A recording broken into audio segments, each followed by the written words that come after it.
Perfect इलेक्ट्रॉनिक्सचे संपूर्ण automatic auto lecture bell आणि ऑटो राष्ट्रगीत प्लेअर सिस्टीम शाळा कॉलेजसाठी अत्यंत उपयुक्त. उत्पादक perfect electronics MIDC Wai. Free डेमोसाठी संपर्क 98 222 41 255. सातारा केंद्रावरून आम्ही बोलत आहोत. श्रोते हो, सकाळचे 9:30 झाली आहेत. ज्येष्ठ नागरिकांसाठी कार्यक्रम ऐकूया अमृत कलश. आज या कार्यक्रमात प्रयोगाधिष्ठित अध्यापन कार्य केलेले वाई येथील रामा विठोबा ढेकळे सर यांची मुलाखत ऐकूया. सूत्रनिवेदन केले अजय किजरे यांनी.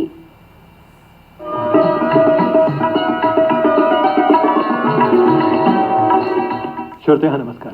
अमृत कलश या ज्येष्ठ नागरिकांच्या कार्यक्रमात आपल्या सर्वांचं स्वागत आहे. श्रोते हो, वाई येथील किसनवीर महाविद्यालयाचे माजी उपप्राचार्य डॉक्टर श्रीयुत रामा विठोबा ढेकळे तथा RV ढेकळे सर यांना मुलाखतीसाठी आपण स्टुडिओत आमंत्रित केलं आहे. भौतिकशास्त्र विषयाच्या इलेक्ट्रॉनिक्स शाखेमधून त्यांनी केलेलं अध्यापन कार्य, घडवलेले विद्यार्थी आणि तत्संबंधीचे विशेष कार्य आपण त्यांच्याकडून जाणून घेणार आहोत.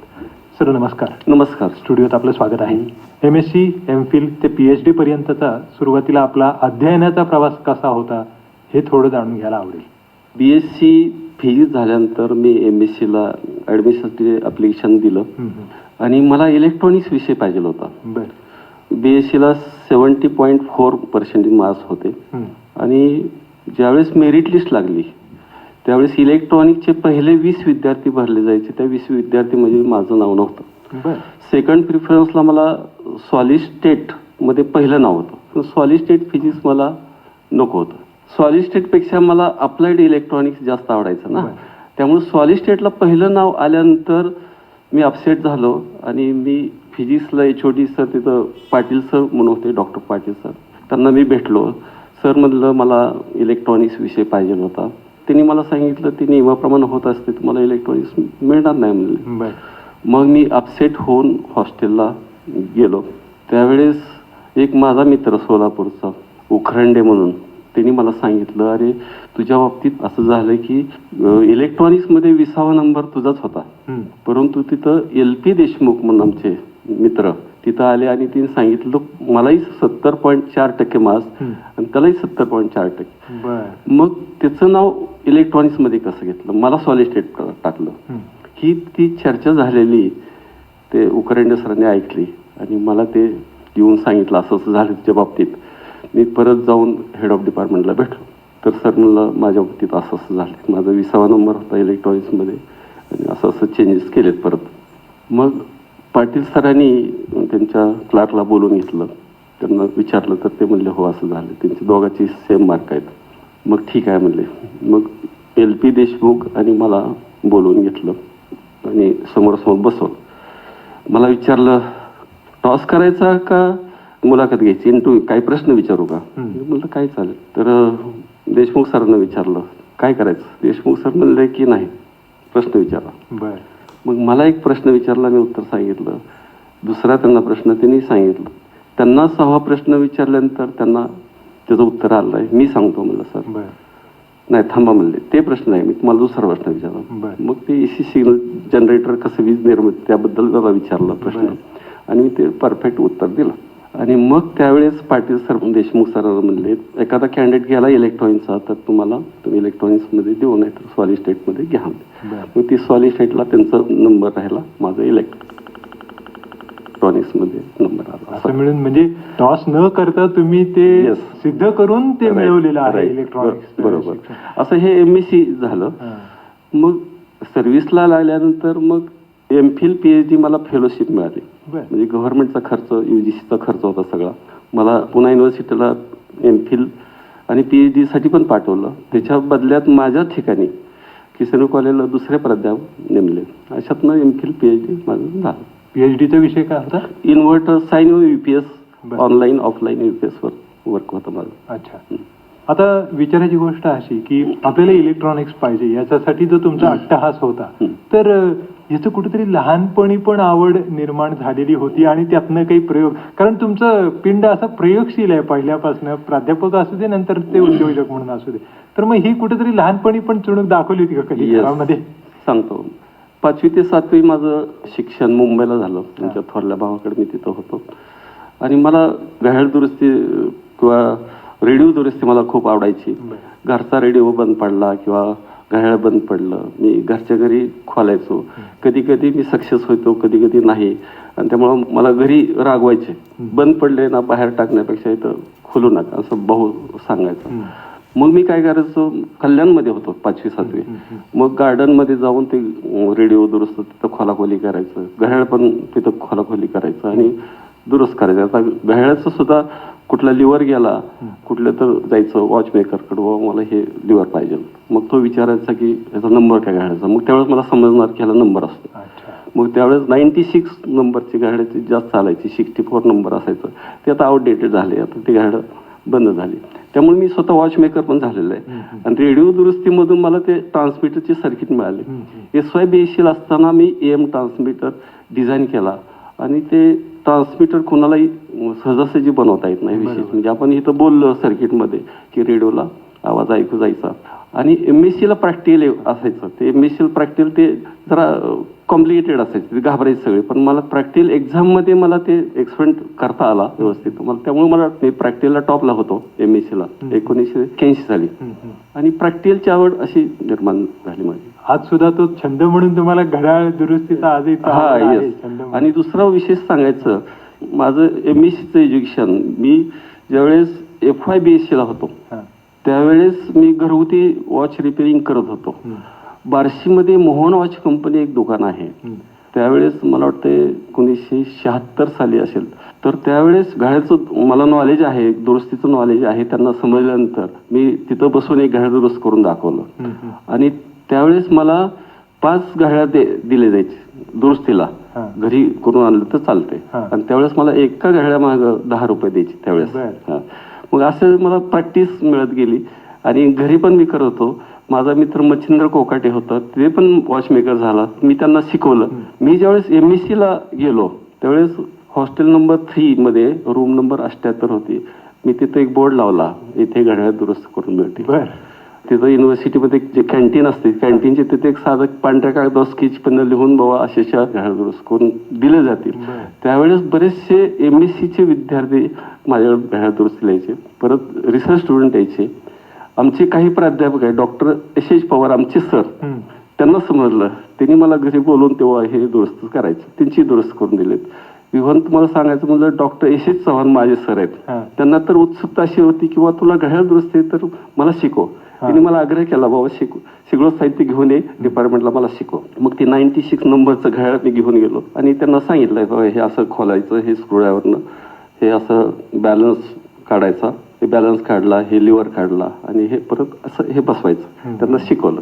आता हे डॉक्टर SS चव्हाण पाटणचे कॉलेज आहे, तिथं संस्था प्रमुख आहेत, अध्यक्ष आहेत.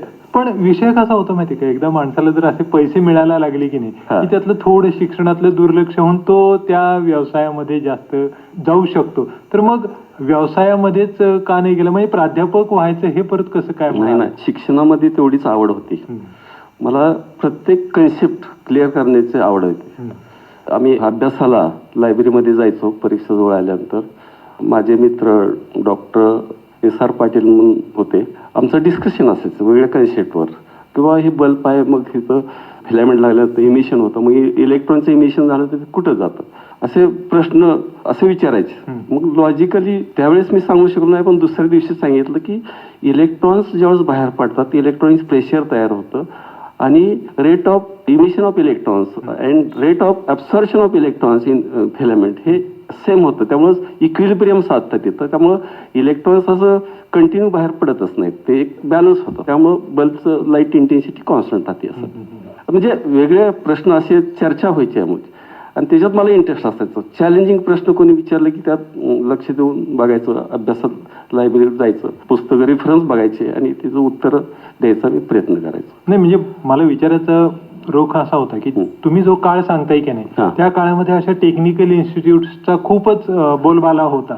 तर मग अशी एखादी इन्स्टिट्यूट काढून आपण एक छानपैकी वेगळी रचना निर्माण करावी असं न वाटतं आपण प्राध्यापक होऊन असं का असं डोक्यात पहिल्यापासून असं काही नाही? त्यावेळेस बिझनेसची आवड नव्हती मला.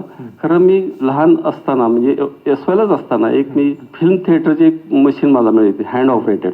आणि आमच्या भावानी, थोरल्या भावानी एक पिक्चरची मशीन दुसऱ्याला विकत दिली. त्यावेळेस मला केला इशारा जाता जाता एक फिल्म मिळाली आणि मग त्यामध्ये अगोदर आम्ही प्रयोग करायचो, फिल्म पुढे लावायचं, मग मागणं लाईटचं फोकस लावून ती मोठं व्हायचं चित्र, हे माझे प्रयोग चालू असायचे.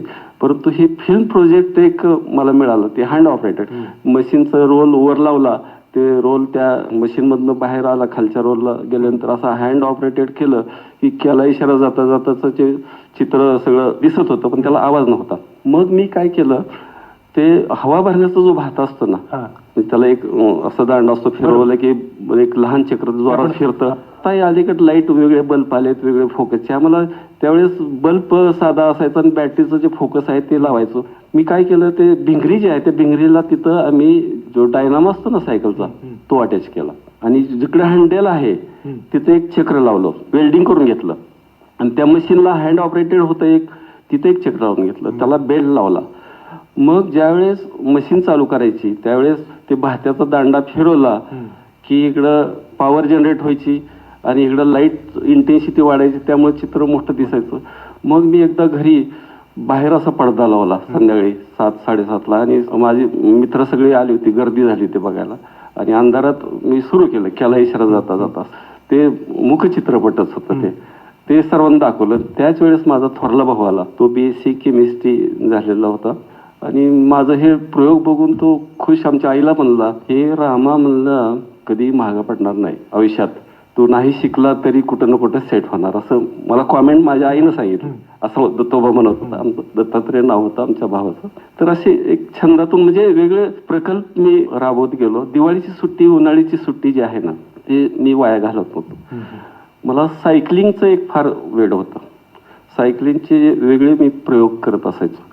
म्हणजे सायकल चालवत असताना पुढच्या चाकात पाय घालून जाग्याला उभा करणं, किंवा कधी सायकल अशी तिरकी करायची, ते पायडेलवर सरफेसला टच करून तिरकी होऊन असं झोपायचं आणि डोळ्यांनी नोट घ्यायचं. मी बघितलेलं डोंबराच्या खेळात, म्हणजे सायकलिंगच्या प्रयोगात ते बघितलेलं आणि ते पण मला जमलं. विशेष म्हणजे शोले पिक्चर मध्ये धर्मेंद्र सायकल उलटी चालवतो, तेच पिक्चर मध्येच बघितलेलं होतं मी आणि मी घरी ट्राय केला. लगेच मला जमलं नाही, पण प्रॅक्टिसनं मला ते जमलं आणि सायकल मला आता जरी दिली ते उलटी सायकल मी चालवू शकतो इझिली.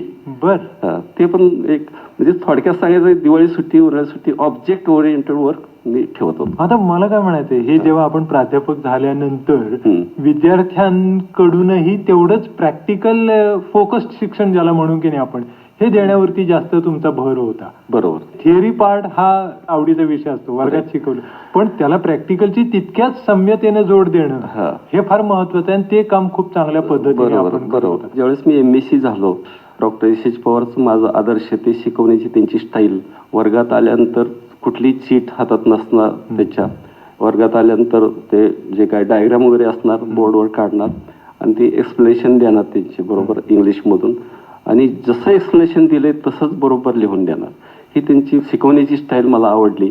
मी ज्यावेळेस 81 साली बाहेर पडलो, सुरुवातीला रयत शिक्षण संस्थेत होतो, 11वी-12वी इलेक्ट्रॉनिक्सला शिकवत होतो. त्यावेळेस मी ठरवलं कुठलीही चिठ्ठी बरोबर घेऊन जायचं नाही, हार्डवर्क करायला लागलं चालेल. मी हार्डवर्क केलं. कन्सेप्ट जर पूर्ण समजायचं असेल तर विदाऊट चीट वर्गात गेलं पाहिजे आणि ते हार्डवर्क करून पहिल्यापासून ते शेवटपर्यंत, म्हणजे 1982 पासून ते 2016 पर्यंत मी वर्गात चीट नेलेलं नाही. जे आहे ते अभ्यास करून जाणं, वर्गात मी जे शिकवले त्याच भाषेत लिहून देणं. ग्रामर पण माझं चांगलं होतं. मी ग्रामर सुद्धा लक्षात घेतलं होतं, बाबा आपण शिकवत असताना लिहून देताना ग्रॅमॅटिकल मिस्टेक झाल्या नाही पाहिजे, त्याचे सुद्धा मी एफर्ट घेतले होते आणि ह्याचाच मला फायदा झाला खरं. म्हणजे कन्सेप्ट माझे सगळ्या आर्टिकलचे क्लिअर झाले, त्यामुळे मी कुठल्याही प्रश्नाला उत्तर असं देऊ शकतो. इलेक्ट्रॉनिक्स होतं तसंच, कुठलंही सर्किट घेतलं त्याचं वर्किंग समजून घेणं, 2 सर्किटचं वर्किंग समजून घेतलं की तिसरं बाबा ह्या 2 सर्किटचं कॉम्बिनेशन केलं की तिसरं आपण ह्याचा रिझल्ट असा मिळू शकतो. असं कॉन्फिडन्स आल्यामुळं वेगळं माझं इलेक्ट्रॉनिक सर्किटरी जास्त मी पब्लिश पण केलीत. इलेक्ट्रॉनिक्स फॉरमध्ये माझे 22 पेपर कन्स्ट्रक्शन प्रोजेक्टमध्ये प्रसिद्ध झालेत आणि सर्किट आयडिया एक सेक्शन असतं इलेक्ट्रॉनिक्स फॉर्म्युला.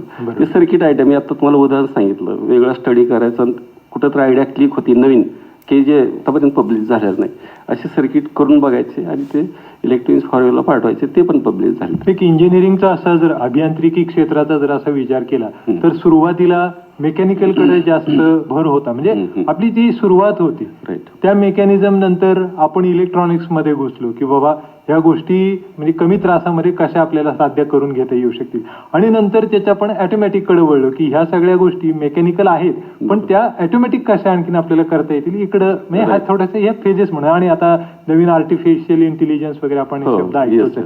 तर त्यातला तुमचा काळ जर आपण विचार केला तर तुमचे जास्त करून ऑटोमेशन वरती तुम्ही जास्त भर दिला किंवा त्याकडे जास्त झोकणार ज्ञान तुम्ही इतरांमध्ये शेअर केलं असं आपण म्हणूया. बरोबर. आता एक किस्सा सांगतो. ऑटोमॅटिक लेक्चर बेल सिस्टीम मी बनवली. पहिलं जे प्रोटोटाईप मॉडेल मी कधी डेव्हलप केलं त्याची हिस्ट्री ऐकण्यासारखी आहे.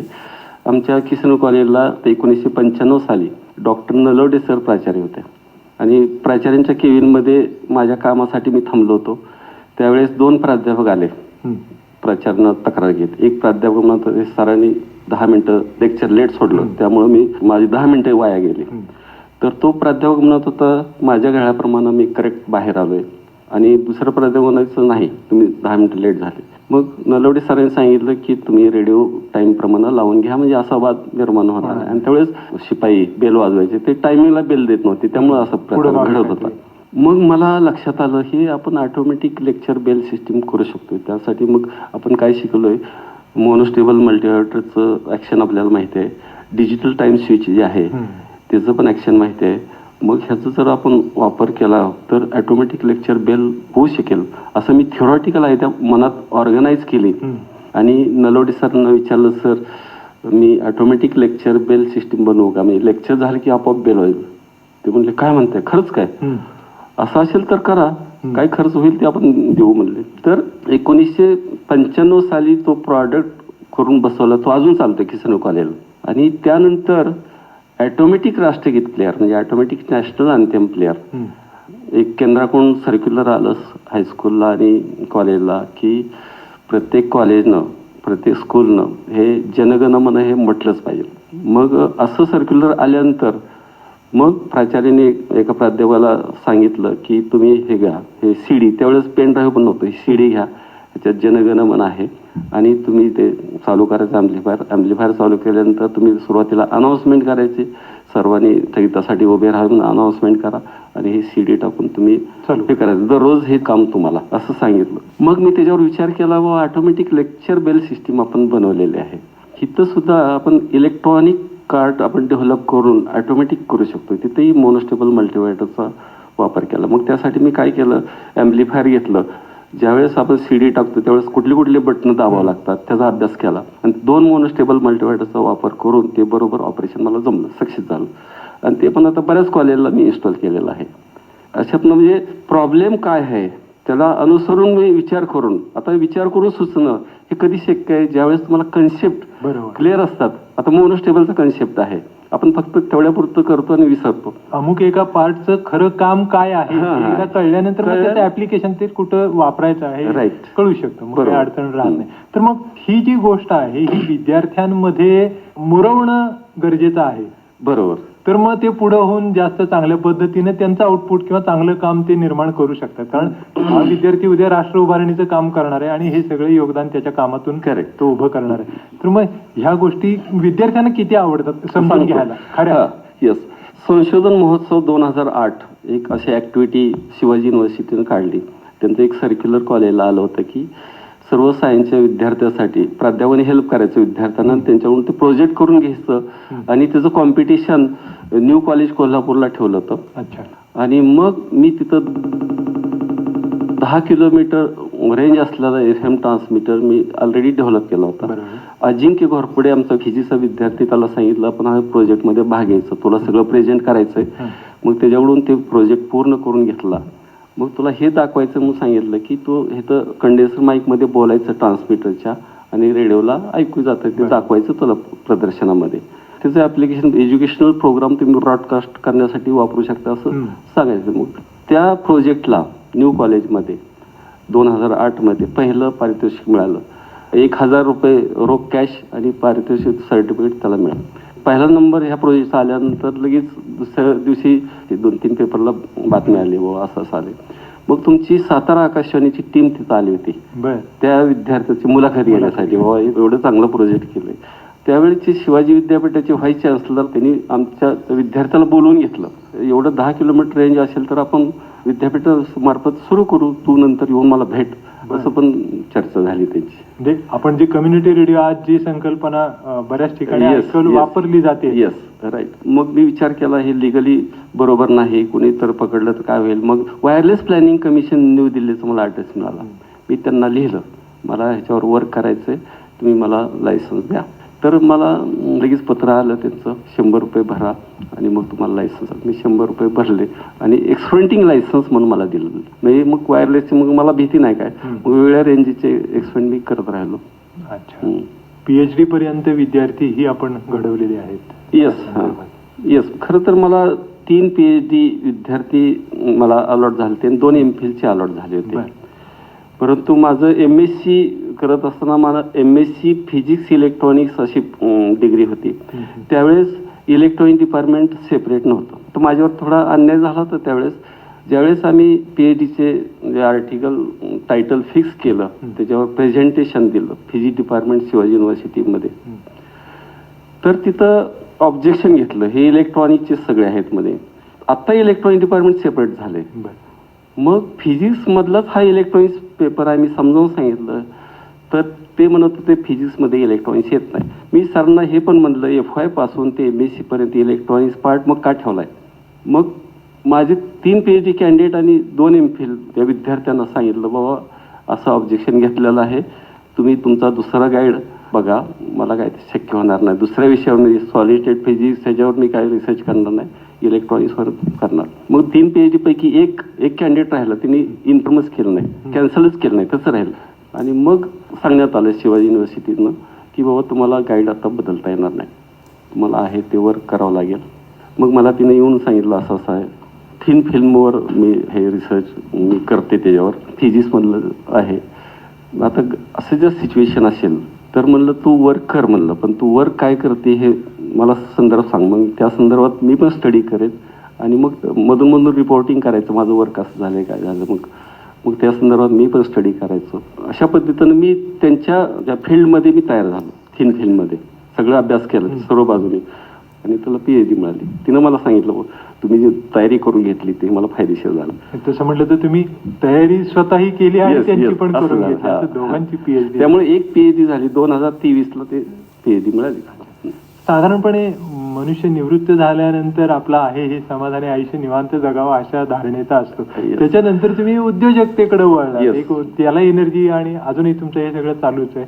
आणि आजही तुम्ही शिवाजी युनिव्हर्सिटीच्या माध्यमातून अभ्यास मंडळांवरती वगैरे पण कार्यरत आहात आणि कॉलेजेससाठी काम करतात. तर मग हे सगळं कसं जमावतं परत? येस, माझा वेळेस सेंड ऑफ फंक्शन झाला त्यावेळेस आमच्या काही मित्रांनी असं सांगितलं कार्यक्रमामध्ये की बाबा सर आता तुम्ही फार केलेलं आहे, डिपार्टमेंटचंही काम केलंय आणि तुम्ही माझं ते घरगुती चालूच धडपड माझी चालू होती, हे सगळ्यांना माहिती होतं ना, आणि त्यामुळे तुम्ही आता निवांत राहता, काही करू नका. सर म्हणलं हे अशक्य आहे, मी निवांत राहणं म्हणजे अशक्य. माझ्या शेवटच्या श्वासापर्यंत मी कार्यरत राहणारच म्हणलं, कारण हे मला जमणारच नाही. उलट ते जिवंतपणा राहणार नाही, नुसतं निवांत बसून काय उपयोग आहे, तुमची प्रकृतीला चांगलं नाही निवांत राहणं. तर मी त्यांना तसं समजावून सांगितलं आणि मी बऱ्याच जणांना सांगत असतो, हे जे माझी हॉबी आहे, खरं तर माझं हे जे वेगळे प्रोजेक्ट करणं माझं छंदच आहे. ते मी किती वर्क करतो मला लक्षात येत नाही, मला कंटाळा काहीच येत नाही, त्यामुळे काम भरपूर होतं. एकदा मी जे PCB बनवणारे फिल्म्स गट्टे काढले मागचे जुने, आणि माझं मलाच आश्चर्य वाटलं की बाबा आपण किती वर्क केलंय, जे वर्क करतो ते आनंदाने करतोय. त्यातनं हे डेव्हलप होत गेलं. 2009ला आम्ही एक वर्कशॉप घेतलं होतं. मला प्राचार्याने सांगितलं की वर्कशॉप तुम्ही घ्या फिजिक्स डिपार्टमेंटमधून. मग मला असं वाटायचं की आपले प्रॅक्टिकलचे जे प्रॉब्लेम असायचे, म्हणजे इलेक्ट्रॉनिकचे एक्सपेरिमेंट करताना टॅग बोर्ड करायचे. फॉर एक्झाम्पल एखादा ॲम्प्लिफायरचा ट्रान्झिस्टर ॲम्प्लिफायरचा एक्सपेरिमेंट असेल, टॅगला इकडं 10 पिन इकडं 10 पिन असणार, मग तिथं सोल्डर करायचं आणि ते ॲम्प्लिफायर इनपुटच्या 2 वायर, सप्लायच्या 2 वायर, आउटपुटच्या 2 वायर असं काढायचं आणि मी करायचं. मग ते विद्यार्थ्यांना असेंबल अँड टेस्ट असं होतं ना, म्हणजे सगळे कंपाऊंड लूज द्यायचे आणि विद्यार्थ्यांनी ते असेंबल करायचं, आणि ते विद्यार्थ्यांना शक्य होत नव्हतं सक्सेसफुल. काही प्राध्यापक गेले तर तिथं फेल्युअर जायचे. आणि मला असं जाणवायचं की बाबा आपण काहीतरी विद्यार्थ्यांना सोपं इलेक्ट्रॉनिक्स प्रॅक्टिकल केलं पाहिजे. मग मी वर्कशॉपला एक प्रपोजल दिले विजिशाला, advance techniques to simplify electrical and electronic experiments असं टायटल दिलं होतं. आणि UGCला मी समजावून सांगितलं की हे जे आपण इलेक्ट्रिकल इलेक्ट्रॉनिक एक्सपेरिमेंट कसे सोपे करू शकतो. तर त्यासाठी डबल सायडेड PCBचा वापर करायचा, 12 व्होल्टवर सगळे एक्सपेरिमेंट डिझाईन करायचे आणि ते डबल ट्रॅक म्हणजे दोन्ही साईडला ट्रॅकिंग पॅटर्न सेम ठेवायचा. आणि मग तसं मी प्रपोजल दिलं. मी 1 लाख रुपयाची ग्रँट मागितली UGCला, तिने मला 80,000 मंजूर केले. मी त्याच्या अगेन्स्ट एक 20 एक्सपेरिमेंट तयार करून केलं. डबल सायडेड PCB वापरून 20 एक्सपेरिमेंट लॅबमध्ये सेट करून ठेवले. त्या वर्कशॉपमध्ये 70 प्राध्यापकांना बोलवलं. मग इनॉग्रेशनचा जो कार्यक्रम असतो त्यावेळेस पुणे युनिव्हर्सिटीमधले इलेक्ट्रॉनिक सायन्सचे हेड डॉक्टर धर्माधिकारी सर होते. ते आले. त्यांना कार्यक्रमापूर्वी लॅबमध्ये फिरून दाखवलं हे असे नवीन टाईपनं डेव्हलप केलेले एक्सपेरिमेंट. तर मग इनॉग्रेशनच्या वेळेस त्यांच्या व्याख्यानात त्यांनी उल्लेख केला, हे एक्सपेरिमेंट छानच डेव्हलप केले, म्हणजे असे कुठेच एक्सपेरिमेंट नाहीत. नंतर वर्कशॉप झाल्यानंतर सेकंड डेला समारोपाचा कार्यक्रम असतो. त्यावेळेस शिवाजी युनिव्हर्सिटीमधले इलेक्ट्रॉनिकचे हेड डॉक्टर सावंत सर त्यांना बोलवलं होतं. त्यांनी माझं भरभरून कौतुक केलं. ते म्हणले कुठं सायन्स कॉलेज, कुठल्या इंजिनिअरिंग कॉलेजला सुद्धा असे एक्सपेरिमेंट आहेत आणि इझिली एक्सपेरिमेंट करता येतात. तर ह्याच्यातून मला इन्स्पिरेशन मिळालं. त्यामुळं आता जवळ 200 बोर्ड मी डेव्हलप केलेत आणि बाहेरच्या कॉलेजचा रिस्पॉन्स चांगला आहे. अशा पद्धतीनं माझे जवळ 200 बोर्ड डेव्हलप झालेले. एक शंका फक्त विचारायची, म्हणजे जर समजा असे विद्यार्थ्यांना रेडीमेड प्रयोग मिळाले तर कुठंतरी ते स्वतः करण्यामध्ये कमी होतील असं कुठं वाटतं का? तर काही प्राध्यापकांनी असा प्रश्न विचारलाय. मग त्यांना आम्ही असं सांगतोय की हे जे सगळे कंपाऊंड बसवलेले ते कट करा आणि दुसरे कंपाऊंड तिथं बसवा आणि विद्यार्थ्याचं ते असेंबल करून घ्यायचं आणि मग त्याला पण सॅटिस्फॅक्शन मिळेल. अशा पद्धतीनं मग सोल्युशन आम्ही देत असतो. For example D Morgan's थेरमचा experiment घेतला आणि तो वर्क झालेला आहे आणि समजा हा एक्सपेरिमेंट बंद पडायचा असं ठरवलं, तर समजा नाही पेजनं वरचे ट्रॅक सगळे कट केले, तुम्हाला काय वाटतं एक्सपेरिमेंट बंद पडेल? नाही बंद पडणार, कारण बॅक साईडला सेम ट्रॅकिंग असते. त्यामुळं PCB एकदा घेतलं ना, तो एक्सपेरिमेंट एकदा घेतलं ना वर्ष चालणार. आता फक्त एक शेवटी जाता जाता प्रश्न असा की मग भूमिका कुठली जास्त आवडली? प्राध्यापक भूमिका जास्त आवडली का उत्तेजक म्हणून जास्त भूमिका? हा, तसं प्राध्यापक मी एन्जॉय केलं खरं. प्रत्येक लेक्चरला जाऊन एक्सप्लेनेशन केल्यानंतर एक प्रकारचा आनंद मिळत असतो आणि रिटायर झाल्यानंतर आपण जे करतो त्याला मागणी बाहेरनं येते म्हणल्यानंतर त्याच्यापेक्षा जास्त सॅटिस्फॅक्शन, जास्त आवडीनं करतो. त्यामुळे काहीच त्रास होत नाही. छान. दोन्ही गोष्टींमध्ये आनंद घेण्याची जी काही आपली भूमिका आहे ती खूप छान आहे. बरोबर. आणि आज वयाच्या 70व्या वर्षी सुद्धा तुम्ही उमेदीने हे सगळं नेताय, तुम्ही त्यात आनंद शोधून त्यात रममाण होत आहे, ही खूप चांगली गोष्ट आहे. कदाचित ही जगण्याची खरी उमेद आहे. असा शोध प्रत्येकाला सापडायला हवा की आपल्याला काय आवडतं आणि मग त्याची जगण्याचा आनंद तो आणखीन द्विगुणित होऊ शकतो. तर हा जो काही तुमचा मंत्र आहे तो खूप चांगला आहे. आपण आलात, अध्यापन ज्या पद्धतीने आपण केलं, प्रयोग सिद्ध विद्यार्थी घडवण्यामध्ये जे काय आपण काम केलेलं आहे ते सगळं कार्याचा परिचय करून दिला त्याबद्दल मी आपल्याला धन्यवाद. ओके, मी आकाशवाणी सातारामधून मला इथं बोलवले, माझे विचार अमृत कलश हा कार्यक्रम आकाशवाणीच्या सातारा केंद्रावरून प्रसारित करण्यात आला. तुमचे सातारा आकाशवाणीचे मी आभार आहे. धन्यवाद. धन्यवाद. परफेक्ट इलेक्ट्रॉनिक्स वाई आयोजित 6 दिवसांचं practical based electronics and computer industrial training. पात्रता इलेक्ट्रॉनिक्स आणि कम्प्युटरचे शिक्षण आवश्यक. BE, डिप्लोमा, BSc, MSc झालेल्यांसाठी उपयुक्त. या ट्रेनिंगमध्ये भरपूर प्रॅक्टिकलसह मुलाखतीची तयारी करून घेतली जाते, ज्यामुळे जॉब मिळणं सोपं जातं. ट्रेनिंगसाठी संपर्क doctor Dhekale, perfect electronics MIDC Wai. Mobile 98 222 41 255.